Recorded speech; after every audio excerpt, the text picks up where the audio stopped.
Okay. Have a day, everyone. First of all, I want to thank all the healthcare workers and first responders in Guam and around the world. No words can express my appreciation for your courage and commitment to the people of Guam. I also want to thank members of the island's media for being with us digitally today and for joining the fight against COVID 19 through responsible coverage and community education. I have several announcements to make today, and then I will be happy to take your questions afterwards. First, I am signing Executive Order 2020 06, extending my declaration of a public health emergency under the laws of Guam. This new order will remain in place until April 13. This will extend the closure of all non-essential government of Guam offices and all public and private schools to April 13. The prohibition on social gatherings and the mandatory self-isolation directive will also continue to April 13. While Guam should acknowledge that we took strong steps to cut COVID-19 spread rate from 200% to 33%, we must do more. Experts say that if we don't cut our spread rate in half to 16.5%, our healthcare system may be overwhelmed by next week. That is why this extended order must be followed. It has also been expanded to order the closure of public parks and beaches effective immediately. Should anyone have questions about what is open or closed, I urge you to call 475-4770 or 475-9473. I also want to be clear about another part of the executive order. At the recommendation of the Attorney General, the executive order will temporarily suspend the open government laws. The reasoning for this is simple. Public attendance at government meetings will make it difficult to ensure compliance with the social distancing directive. Additionally, there are issues that may require immediate attention for which compliance with public notice may not be possible.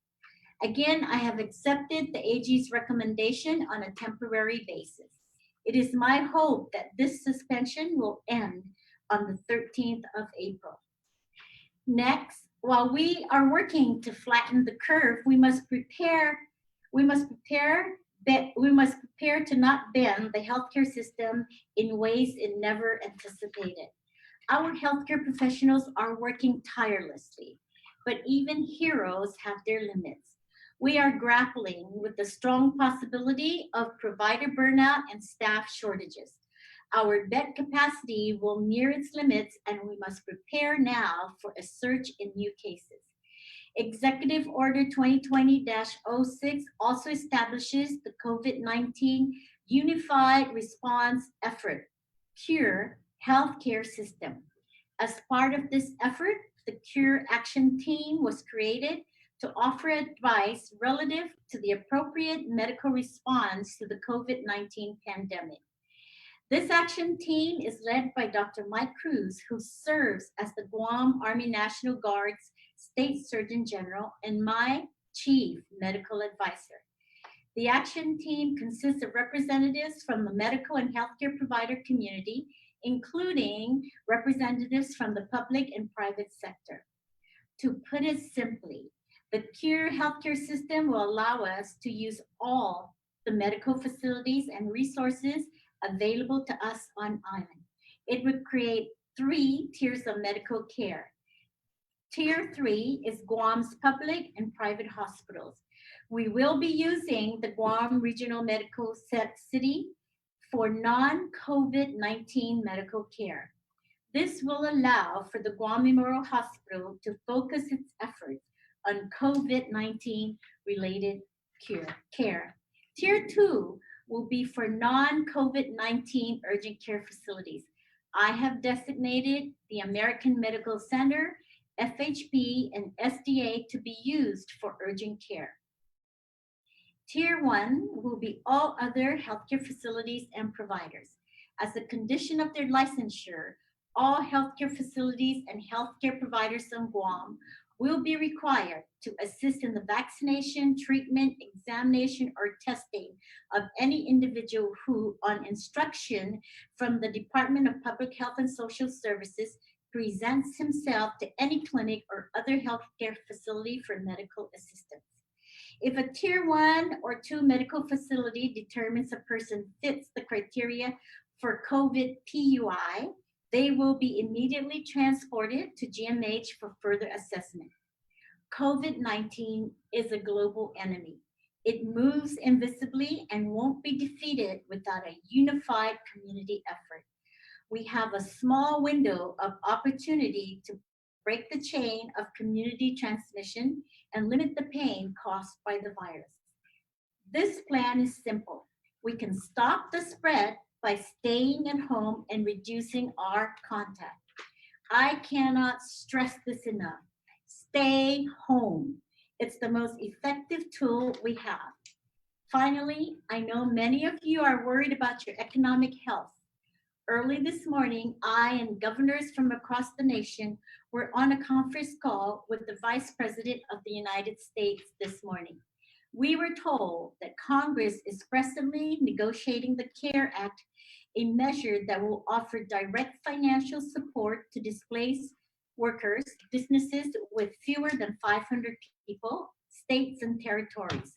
While anything can happen in the Congress, we are told the direct financial help has the support of the White House and many federal partners.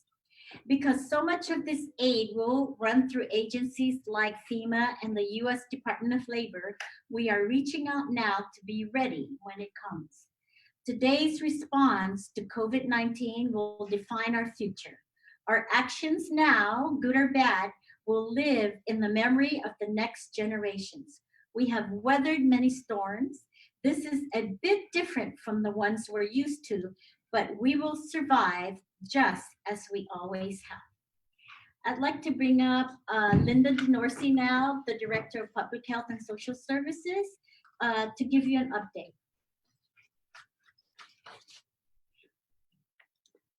Thank you, Governor. Go ahead. As of yesterday, we did run 40 tests in our laboratory, and 2 confirmed to be positive, 35 negative, 3 inconclusive. And the testing procedures that were conducted all the way totaling from March 12, 2020 to March 23rd, 2020, we have a total of 29 positive cases. I now would like to share with you that we have 170 kids, and as of today, I've already instructed the staff to place another order for an additional 200 test kits. And currently, the patients that are testing positive for COVID-19, 17 are currently in home isolation, 1 is at skilled nursing facility, 10 are at GMHA, and of course, 1 COVID-19 patient died. In terms of the demographic information, 7 are located at the northern region of the island, 14 are at central, 7 are at southern, and 1 is pending determination for a total of 29 COVID patients. In regards to the age group, there are no cases of any children all the way through 19 years of age. In regards to 20 to 29 years of age, 3.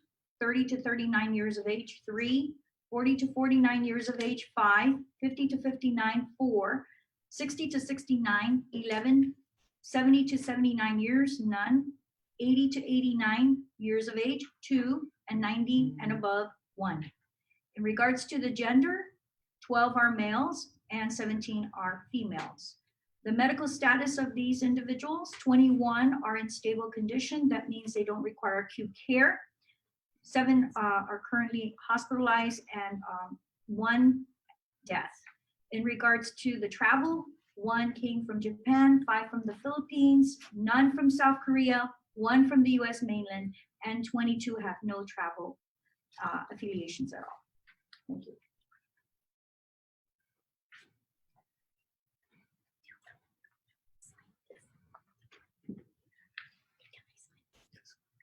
So what I'd like to do now is sign the executive order of 2020-06.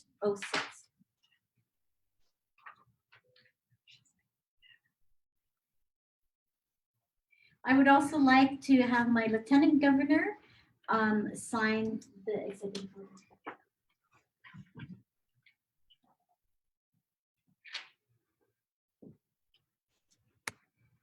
And we will be transmitting this to the Speaker of the Legislature.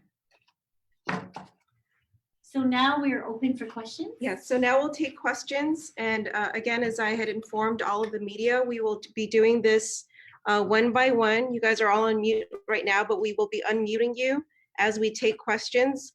We're going to begin with the Pacific Daily News.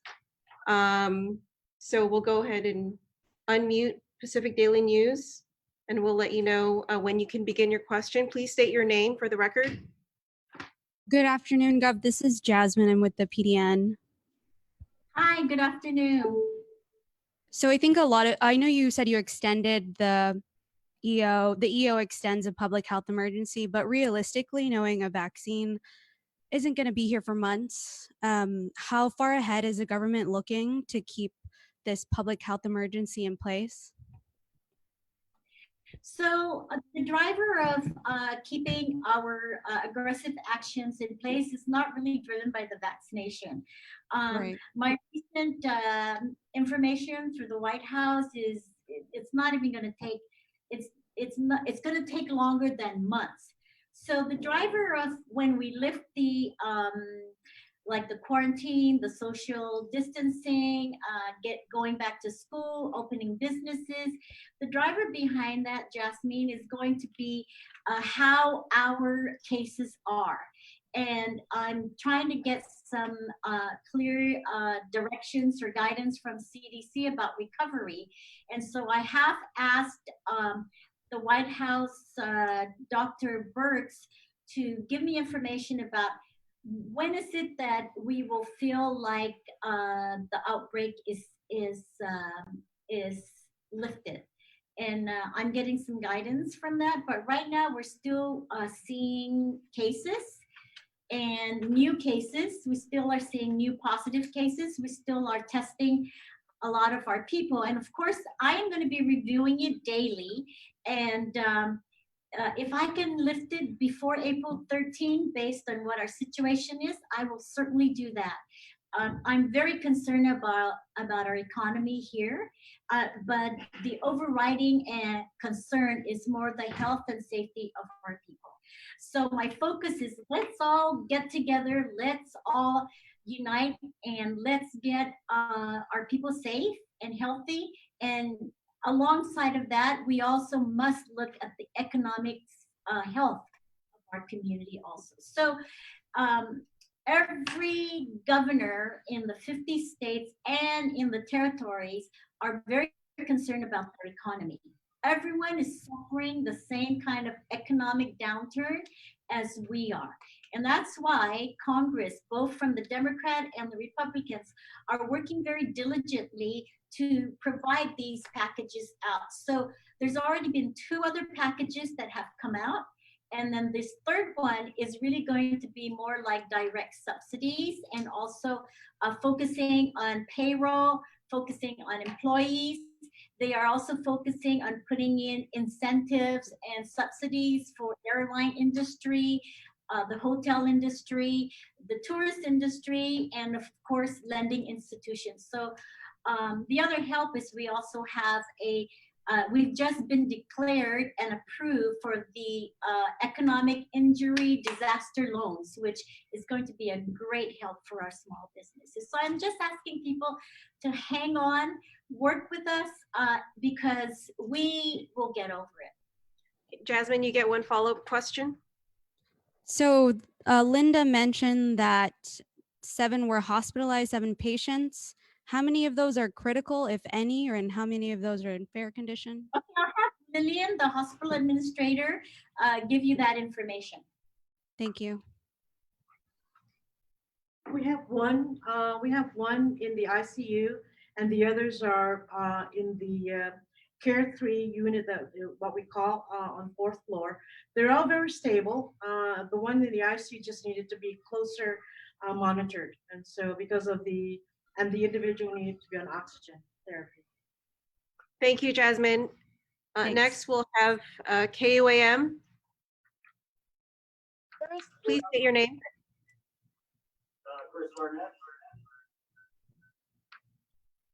Chris, I can't hear you. Chris, can you turn up your volume, please? Sure. How's that? Yeah, better. Okay. Gov, we're hearing Guam Memorial Hospital is supposed to move pregnant women and babies to GRMC, but we're hearing that it's being held up because of lawyers haggling over contracts. How true is this? And can you provide us a timeline as when? I know you said that moving everyone to GRMC. Where are we on that? Yes, thank you for that question, Chris. I have both Dr. Mike Cruz and Lillian that could give you more information. Hey, Chris, Dr. Cruz. No, the plan for the movement of pediatrics or the full maternal child health service lines is still a work in progress. We don't think there's a need to do that right at this point. I will tell you that I've been in contact with Jolene Uggan, the medical director at GMH, along with Dr. Tom Shea, the OB chair department, and also Dr. Amanda Del Rosario, who's the pediatric chair on this possibility. And so that is not the case. In fact, both of them have already toured GRMC to ensure that if and when this transfer takes place, that it's done in a safe and efficient manner. So that's still not true that it's stuck on any contracts. Do you have anything to add? No, as Dr. Mike said, it's not really hinged on contracts. It's a lot of details because remember, we're talking about 4 units within the maternal child health population. You're dealing with labor and delivery, OB nursery. In the nursery itself, you're dealing with NICU, neonatal intensive care unit, pediatrics, and then the postpartum area. So 4 units. And so it's not a simple thing to do. So really a lot of the details that we need to then plan out to make sure that we do this transition very safely and smoothly. Chris, you get one follow-up question? I'm sure, we're just looking at this breakdown for the quarantine. It's a $4 million price tag.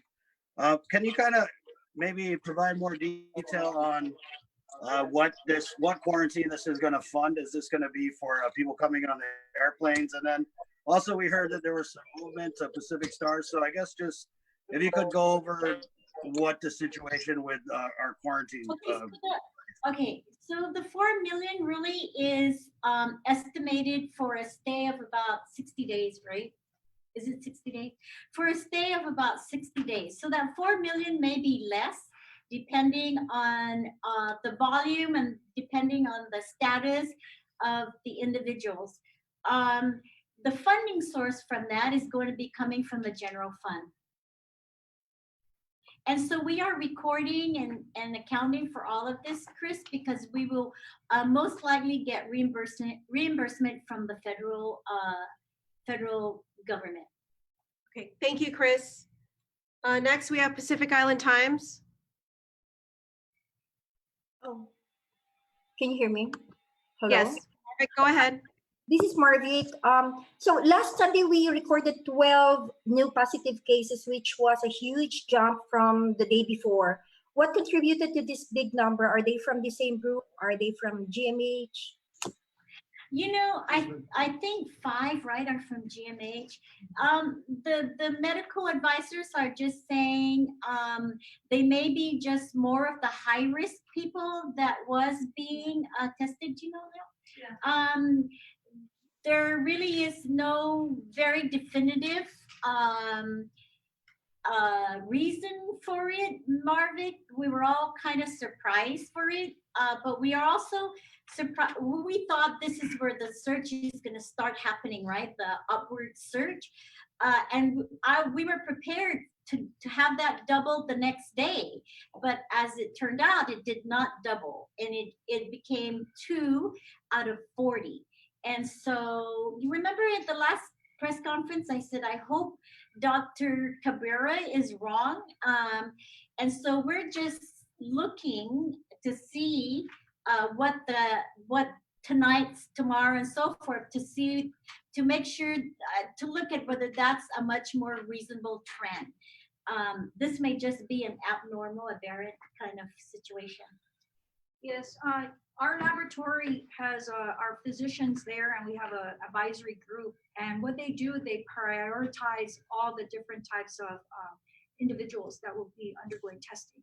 We put the priority on those that are at the hospital, they're hospitalized, they're at GMH or GRMC, and then we go down the scale of the priority in terms of that. So it happens that this batch that they selected as a priority happens to be people that met the criterion and they're hospitalized, and they're patients that had also chronic conditions that warrant a test to be done. So it's just the order in which that test went through. And again, the providers are there to prioritize those groups. And so that's how we can say that pretty much. Your follow-up question, Marvick? Okay, we interviewed a couple of nurses who attend to patients with COVID infection, and they say that they get to go home after work. Is there no policy to isolate them from their families or the rest of the population? We do at present have a facility for not just the nurses, but all who are at the SNF, which is our COVID isolation facility. So all employees who are in that area who provide direct or indirect patient care, once they're done and exiting out, they go through the decontamination process. They change all their gowns and they get washed down, and they put on their personal clothes, and then they're transported to a facility. And so that's what we're doing for those employees who are up there at the SNF. At the hospital, main hospital acute, because we didn't have that facility available, we're making the employees who take care of the patients COVID positive, or even the PUI in the isolation areas, making sure that they are really gowned up and protected with all the gear, the N95 mask, the shield, gloves, and the gowns. And they, after they're done with their shift, and before they leave again, they go through the decontamination process. And so, but they go home to their families. We're looking at trying to see if we can also then include them at the facility where we have the other staff from the isolation facility at SNF. Does that answer your question? Yes, thank you. Thank you. Thank you, Marvick. Next, we have Guam Daily Post. Here. So in a few days, people who first tested positive for the COVID virus will be done with their 14-day isolation. Can you talk a little bit about the process? Are they retested? Will those tests be done at their homes where they've been in isolation, so there's no chance of further spread? So my understanding from the CDC guideline, and Linda can expand on it, is that in order to be declared that you are COVID free, you have to have no symptoms for 7 days. And when that occurs, then you are tested twice within 24 hours. So you have to have 2 negative tests within 24 hours. That's the CDC guidelines. Nick, your follow-up question? Going back to the hospital, how many nurses and medical staff, hospital workers who came in contact with that one COVID positive patient, have we identified that count? And have any of them been tested? There's not just one COVID positive patient, there are several. And so there's multiple number of nursing staff, and it's not just RNs, we've got nurses aides, we've got technicians, we've got doctors. I don't have the total number right now, but we try and keep a ratio of, if there are ICU level, we try and keep it on a 1-to-1 ratio, 1 nurse per patient, or that it's 1 nurse for 2 patients. It just depends on their acuity. So to give you a total number, I don't have that right now. I have to look at the schedule and who are all assigned, but and I can do that later. But there's quite a bit of employees involved in working and taking care of these patients who are COVID positive. I'm sorry, Thank Lily, you, just Nick. to clarify, I was talking about the one patient that we found out at the last minute was positive at the hospital. The individual who was on the 3rd floor medical surgical unit who came in and we placed in a private room, and only later that we found out the staff that had contact with that. Sorry. Total right now, according to the employee health infection control nurse, there were 11 nursing staff who were directly involved with that patient. And so they have gone through the process with clearance. 3 of them are on quarantine right now because they were starting to manifest symptoms. And yes, we've done the test on them. Thank you, Nick. Next, we have PNC. Stand by. Jolene. No, we have one more after. Priya. Hello, Governor Jolene Tovas from PNC News. Update. Can you hear me? Yes, I can. Thank Okay. you. So I understand, my question is specifically related to the maternity ward. I understand that GRMC is worried about infection, and rightfully so, and they want patients to be tested prior to them being transferred. Now, you've already said that GRMC is for non-COVID-19 medical care, which would be maternity ward falling under that umbrella. Now, are you concerned that women and infants at GMH may already be infected? If not, will you then ignore GRMC's concerns and force the transfer? Why aren't we doing this today? Well, let me make that clear. I spoke to Dr. Amanda De Rosario and Dr. Tom Shea, both the OB and pediatric chair. That is a concern, and we're certainly discussing that. Now, when you move a whole maternal child health service line, that means then that we would have to take a COVID positive patient. Because if you have a pregnant patient that needs labor and delivery and GMH no longer has that service, they're gonna have to be taken care of somewhere.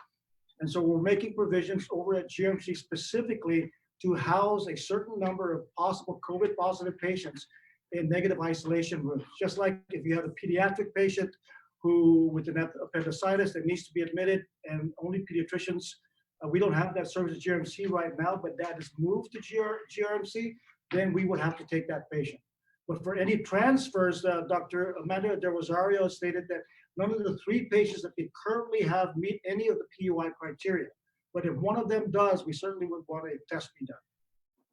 I'm sorry, maybe my question wasn't clear. Now, GRMC was designated for COVID-19, non-COVID, those who don't have COVID-related symptoms or illnesses.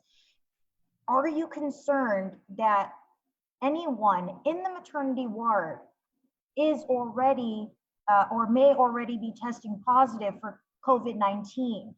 And is that what is in part delaying the transfer or the move of that ward today versus that is not delaying the transfer. We are in consultation with Dr. Tom Shea. If there is concern, again, utilizing PUI as our threshold, we will then be testing those. But again, at some point, if a full service line is moved from GMH to GRMC, we would necessarily have to take a COVID patient, a COVID positive patient. But those provisions are being made to ensure that the rest of the hospital is not going to be contaminated. Thank you, Jolie. Next, we have Mariana's Business Journal.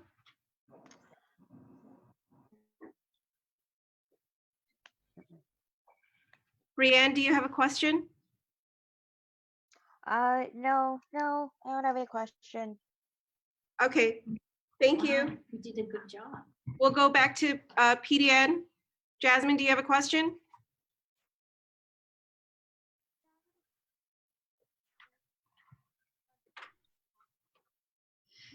Jasmine, are you there? Sorry, the capacity of ventilators, or how many ventilators we have on island? Might ask that information. Dr. Cruz will answer your question. Thank you.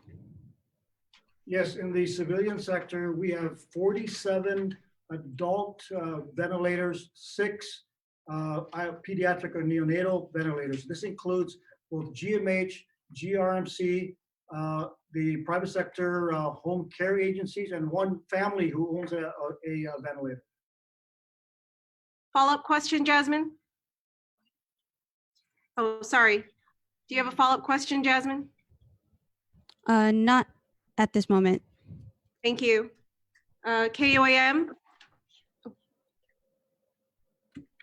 Chris, again, Governor, I know that you had just spoke about the economic impact to workers. You know, many workers on Guam have already lost their jobs. Those who are not in the government are, you know, looking at massive hour reductions as businesses close. And I know you had asked people going through those things to, I believe your words were hang in there. But in about a week, a lot of people on Guam are going to have to pay their rent. And a lot of people are worried about getting evicted.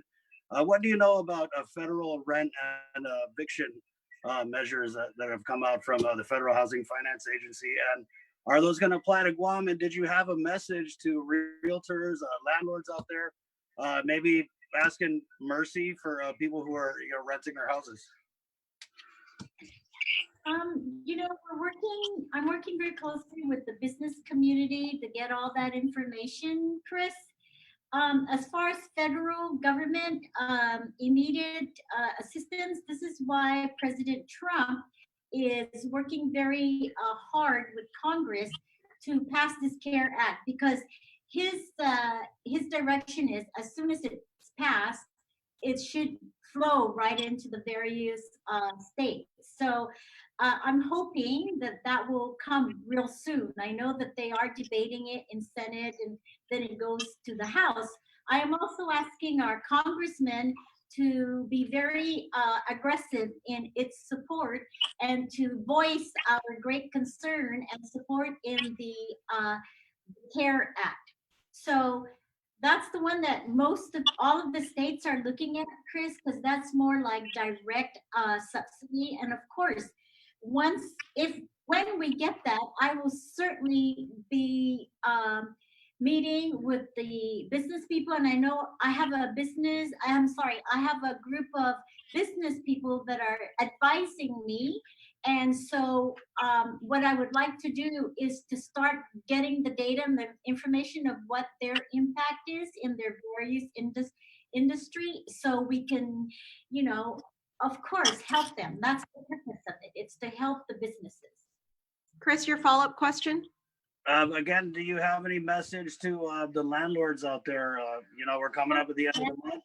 A lot of people are worried about paying rent. They're worried they're going to end out on the street, Governor. What do you have to say to those the landlords? You know, of course, my message and my ask would be, could we be a little bit lenient to the renters? Maybe do some kind of deferral of their rents for maybe 2 or 3 months, and once we get the aid and so forth, we will make sure that they get reimbursed for that. Because we could also make it as this is an economic disaster need that we are meeting.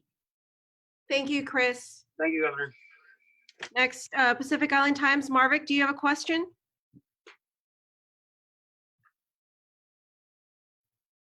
Sorry, 1 second, Marvick. Are you still there, Marvick? Hello? Marvick, yes, go ahead.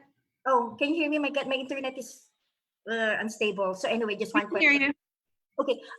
Going back to the suspension of the transparency law, it wasn't quite clear. What's the reason for suspending this again? So the Attorney General has said that we are okay to suspend the open government law. This is, you know, where we have to make the notices within 5 days. That's the law that we're talking about. Your follow-up question, Marvick? You have a follow-up question? I'm good. It's good. Thanks. Okay, thank you. Next, we have PNC, Jolene. Hi, Holiday. Okay. So, how can you ensure families in GMH that nurses and doctors aren't already actively spreading the infection throughout the hospital right now? Will you call for a mandatory testing of all staff, frontline staff, even staff such as the person who delivers delivers the meals to each hospital room, or the person who mops up the floors in each hospital room. Will you require mandatory testing to ensure that these individuals are not bringing home the infection to their families? I mean, yes, we understand that you are testing medical staff, doctors, and nurses, but what about the other employees, like, for example, the person who delivers meals to each patient? What about those? Okay, first of all, to make it a mandatory testing of all the employees, I don't think that that's realistic because we're really limited with our testing kits. So what we do in place is that we monitor these employees, the employee health nurse and infection control nurse monitor these employees if they're starting to manifest any symptoms. But the key thing that we're doing is making sure that we provide them with the protective equipment. We're even providing them with hospital issued scrub gowns so they don't wear their personal clothing. To help minimize again the spread of contamination, we provide them those linens so they don't take those linens home, to their home to wash. We launder those linens, those scrubs. And so as much as possible is what we're emphasizing is the prevention of the spread. Hand washing, gloves, masks, the gear. But to mandate the testing at this time, I don't think that really is realistic. All the employees, even the person who delivers the meals, does not go into the room to deliver the tray. What happens there is that they give the nurse who is all gowned up at the door, they give the tray. So again, to minimize the spread of infection, we're putting all these measures in place. We're teaching people how to really and enforcing hand washing and using the hand sanitizer. We have hand sanitizers available everywhere throughout the hospital. So, maybe when we reach a point where we have an abundance of testing kits, I'm sure, we could do the testing just to give the assurance of the, everybody. But at this point, we're very limited with the testing kits. So I hope that answers your question. Your follow-up question, Jolene? Why aren't more patients being transferred to the SNU and being kept at GMH or being sent home for home isolation? Why aren't we making sure that they're all in one place? They are there at the hospital, the acute care facility. And if you read up a little bit more on this COVID-19, the pathophysiology of it really can take, even if an individual is walking around and stable, the next day their respiratory status can just get compromised. So they can really just deteriorate with their status suddenly and seriously. So the best place is to keep them in the acute facility where we can closely monitor them. And should they go into a code 72, a code blue, they crash, the condition gets worse, they need respiratory support, it's pretty much there at the hospital. So we've got everything pretty much there at the hospital that we can then make sure that if they go into an acute critical status suddenly and seriously, we can then manage it right then and there. Thank you, Jolene. Guam Daily Post.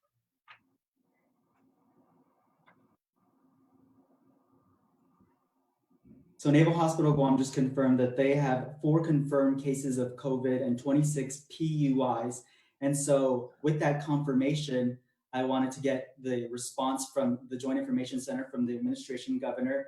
And what coordination do you guys have with Joint Region Marianas to coordinate the testing and the cases? And Linda can maybe speak more about it.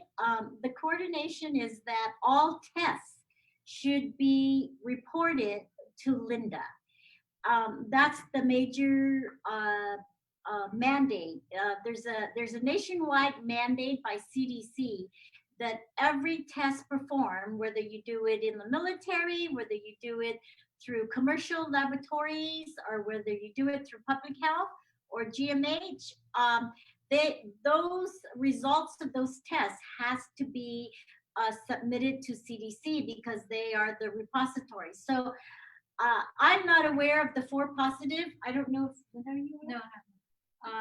What happens is all the tests that are being done, whether they're done by the private clinics, through DLS or whatever, they all have to be reported to public health. And there's a reason, because we are linked up with the National Electronic Data Surveillance System, or NETSpace, which is affiliated with the CDC.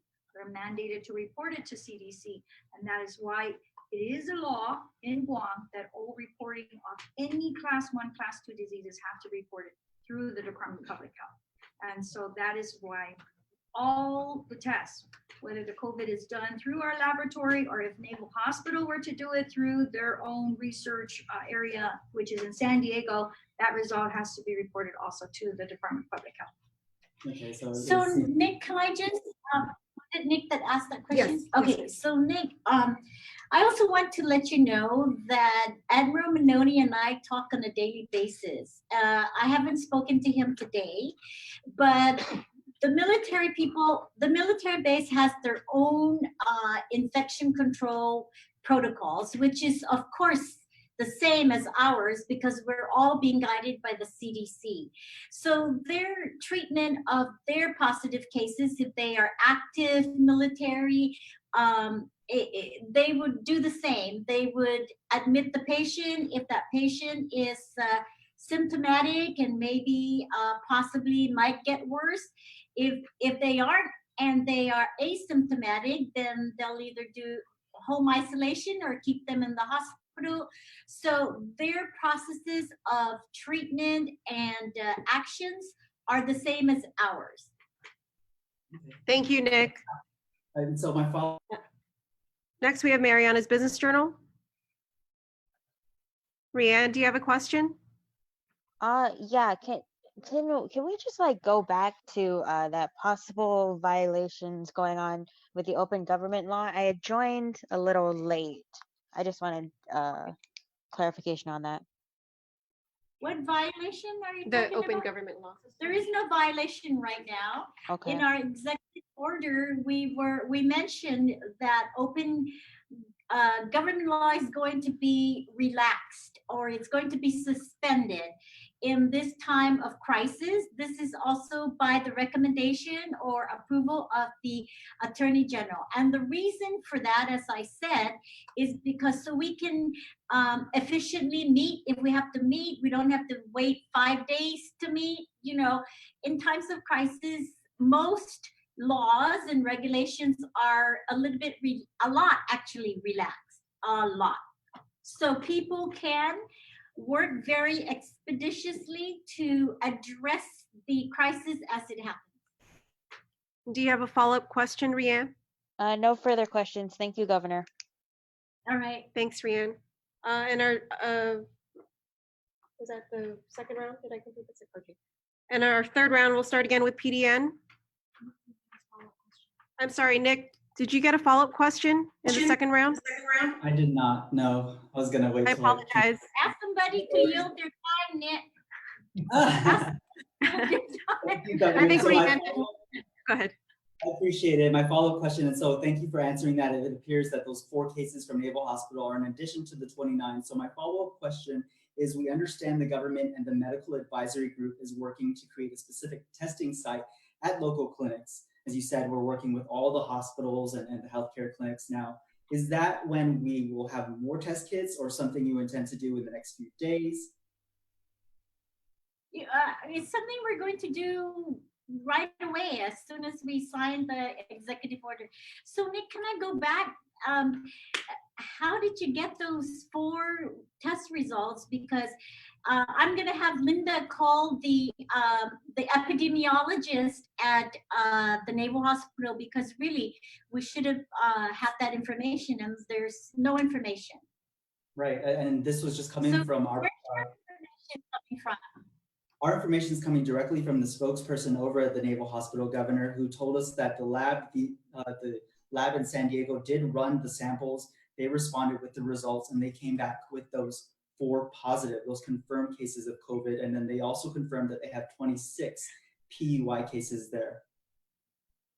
Well, I'm going to have to talk to Admiral Minoni, because that's not the protocol that we should have had. They should not have given you that information without giving it to us first, because we are the official keeper of this kind of data. So I'm gonna have to talk to Admiral Minoni about that. Understood, Governor. Thank you, Nick.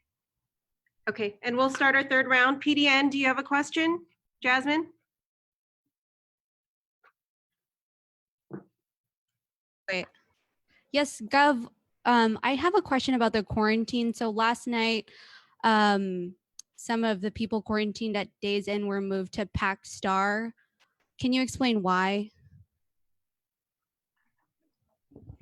Okay, Linda will, but we cannot give out any names or anything like that in terms of even the site. Yes, we're preparing the site location because we want of the four sites, 3 will be for quarantine and 1 will be for isolation. And when I say isolation, that would be the area where the COVID positive patients will be placed that don't require hospitalization and don't require acute care. They're mild cases and some of them are positive, but they're asymptomatic. And that is the reason why they're moving them, so that they can clear out that one site to make it and identify it as the isolation site. And your follow-up question? And so for those 4 sites, are they open for regular business as well, or are they solely just for isolation and quarantine purposes? They're not open for regular business, Jasmine. Thank you, Jasmine. I'm sorry, the governor has. Jasmine, I just want you guys to know, okay, that if we say isolation, we mean isolation. That means taking people out of the normal contact of other people. So there is no other persons that are there that are not supposed to be there. So I just want to make it very clear for you guys that once we isolate at a site, it is only going to be for the COVID positive people. No other persons are housed there or are there. So Same why with the were quarantine. Thank you, Jasmine. some people moved from one place to the other? As Linda had explained, because we wanted to identify one site for isolation, the others that were moved are now moved into a new quarantine site. Thank you, Jasmine. Next, we have KOAM. Chris, you have a question? Actually, it's Sabrina. Let me unmute this Okay, first. go ahead, Sabrina. Can you hear me? Can you hear me? Yes, we're getting some feedback though. Can you turn down the? Yeah. All right, so you can hear me. I just. Sorry.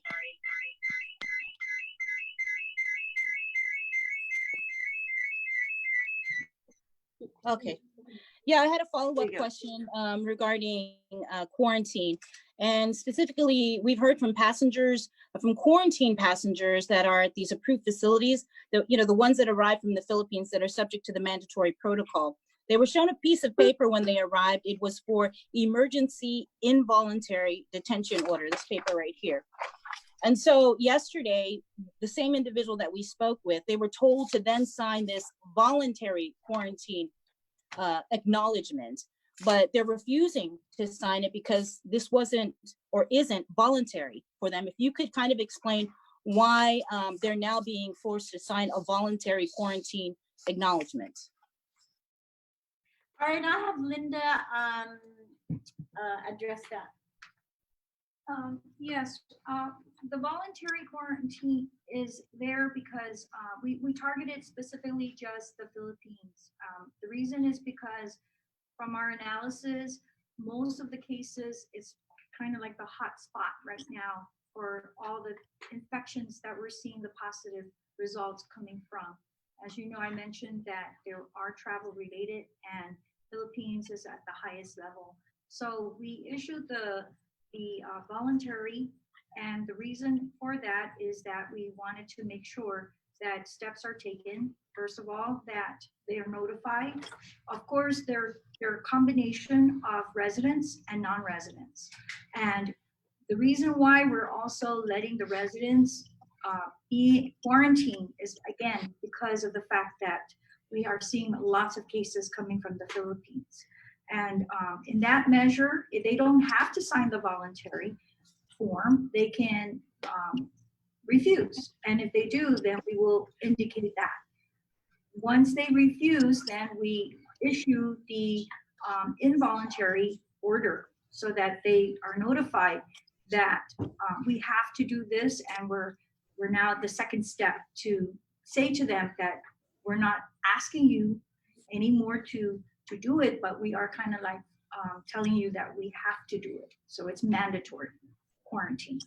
And so those are the steps that we're ensuring, because again, this is different from the other countries. For example, if they came from a US country like Hawaii, they would come, and if they were visitors or residents, we will identify everyone to sign a voluntary. If they are residents, then we say, okay, you can just quarantine at home. If you are in Hawaii and you are a guest, you're a visitor, then we will then continue to quarantine you. But again, it's because the Philippines is a hot spot. That is the reason why we're quarantining everybody, whether they're residents or non-residents, and we want you in this specific quarantine site in lieu of going home, and because you're a resident, to be quarantined at home. I hope that answers your question. Your follow-up questions? I understand that. This person came from the Philippines and was subject to the mandatory quarantine protocols. He was given a piece of paper that that it was an emergency involuntary detention order when they arrived, and now it's day 5, day 6 into quarantine, right before they were transferred from the days in to Pacstar last night at 8 o'clock, and they were told to sign a voluntary quarantine when this wasn't voluntary. And additionally, during the press conference yesterday, you'd mentioned that you would have to appear in court. Yes. If you could explain what you meant by that.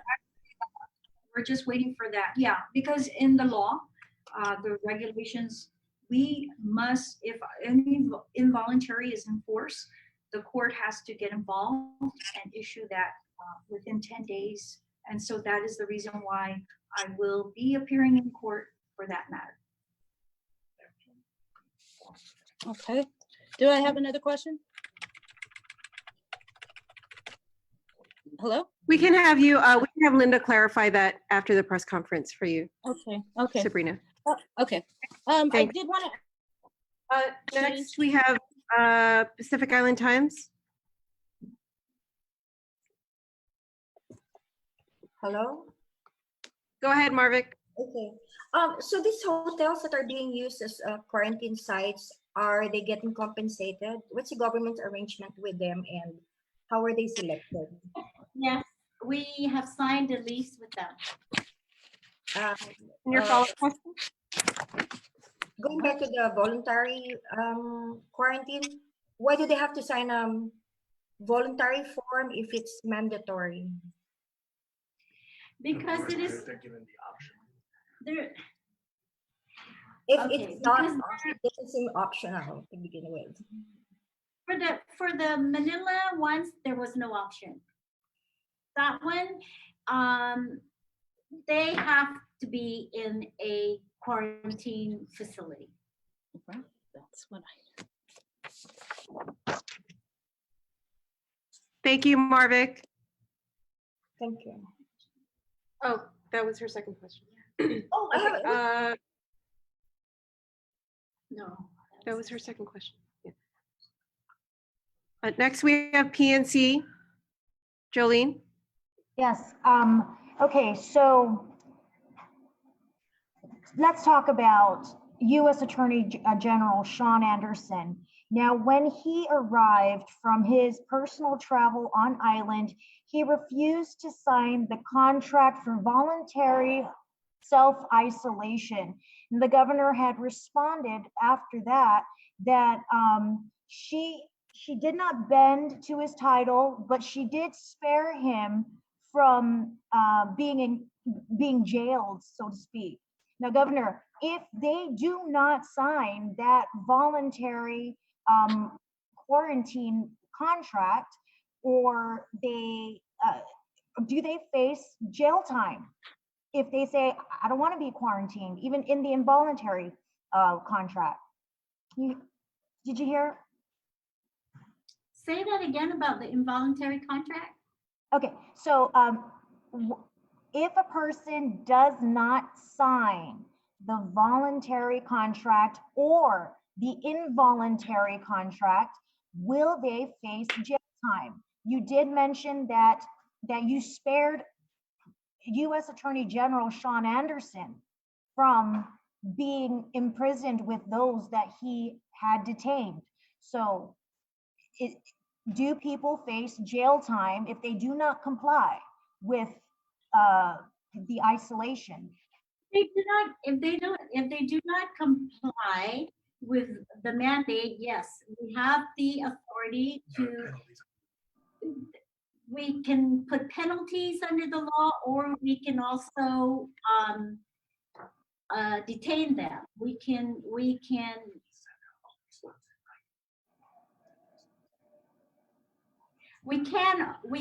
detain them. So my choice at that time was not to do that, but that he had assured us that he was going to go home. He asked us for his address, and he asked us why did we need his address. We said because we wanted to monitor him to make sure he's complying with the law. He said he would give us his address, and he gave us a PO box. So I cannot find the man in a PO box. So that was actually, this is the thing about this, okay? This is a man who's supposed to enforce the laws. This is the man who's an attorney. He's the keeper of the laws, right? And he's violating our mandate and our directives. How arrogant is that? And I think that person needs to really answer questions. The justice of the federal court, what did she do? She barred him from going to court. So we're very serious about this. I just want you to know, we are very serious about this. I mean, we have to arrest people to make sure we save the people of Guam. I am going to do that. Jolene, and this guy was not cooperating at all. Your follow-up. I don't think he should be working over here for us. A keeper of the law, and he's not abiding by the law. How unreasonable is that to ask for an address? Jolene, your follow-up question? Yes. How many individuals are being quarantined against their will at this time? I don't think there's anybody being quarantined against their will. Oh, against their will. No. Let me tell you, these people that are quarantined, Jolene, they are very cooperative. They want to protect the people of Guam. Yes. They know that they came from a hot spot. They're very cooperative with us. I am just amazed with the cooperation that they are showing. But Thank you, Jolene. Mariana Journal, you're next. No question. Thank you. Thanks, Rianne. And Guam Daily Post. So I know that you've talked a lot about these quarantine sites and the Philippines being a hotspot, but I mean, there's passengers that have been coming in from Japan, from Korea, also other hotspots, and our positive case came from the US, but in particular to the isolation units down in Tumon at present, we did speak with some of those that are being held there. They're upset. They want answers. They're saying, why are we not in home isolation when COVID positive cases are? Because we want to better control these people, Nick. So we want to make sure that they're not out there in the community infecting people, because we don't know if they're positive and we don't know if they're negative. We already know the home isolation people are positive. And the home isolation was evaluated by the public health. It met the criteria of the CDC guidelines. The people are very compliant. And so we trust that they will comply to, isolation, because it's for the protection of not just them, but also of the people. The other thing is, because the majority of our contact source is from the Philippines, why I decided to do a separate mandatory quarantine is this. When you look at the situation and you know what the cause is of a bad event, what do? You try to remove that cause so the event can turn better. So in this situation, I saw that the Philippines was the hot spot that brought in the virus to our people here in Guam. The rest of these people that are transmitted are community spread, which means you came in with a positive, you infected this person now infects that other person now infects that other person. That's community spread, and it's harder to control that. So if I can do anything to better control, right, situation that would cause a bad event, I will do that. And Nick, your follow-up question, and that'll be the last question. Thank you, and that's evident with the actions taken, Governor. Appreciate the response. The final question, why were all the patients moved out of SNU if there's only one single patient there? Doesn't it seem more taxing on GMH to have majority of the COVID patients being kept there instead of putting them all up at COVID isolation in Barragata Heights? Okay, we'll have Lillian address that. Thank you, Governor.